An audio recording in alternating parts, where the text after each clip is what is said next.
மண்கலம் கவிழ்ந்தபோது வைத்து வைத்து அடுக்குவார். வெண்கலம் கவிழ்ந்தபோது வேணுமென்று பேணுவார். நன்கலம் கவிழ்ந்தபோது நாறுமென்று போடுவார். எண்கலந்து நின்ற மாயம் என்ன மாயம் ஈசனே.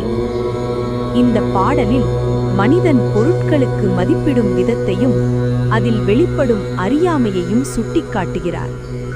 மண்கலம் கவிழ்ந்தால், அதாவது சாதாரண மலிவான பொருள் உடைந்தால் அதை மீண்டும் சேர்த்து வைப்பார்கள், அடுக்கி வைப்பார்கள், பெரிதாக கவலைப்பட மாட்டார்கள்.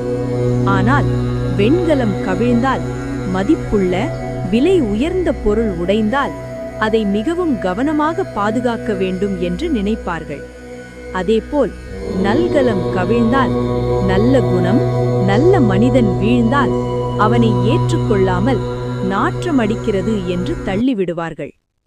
இதன் மூலம் கவிஞர் சொல்ல வருவது, மனிதன் பொருளுக்கு அளிக்கும் மதிப்பை மனித குணத்துக்கு அளிக்க மறந்துவிடுகிறான் என்பதே.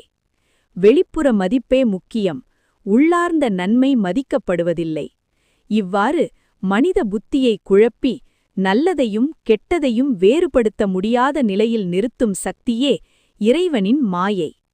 அந்த மாயைக்கு காரணமான சிவபெருமானை மாயமீசன் என்று அழைத்து, இத்தனை மாயம் செய்தாதும் நீ யார், உன் உண்மை என்ன என்று ஆழ்ந்த தத்துவ கேள்வி எழுப்புகிறது இந்த பாடல்.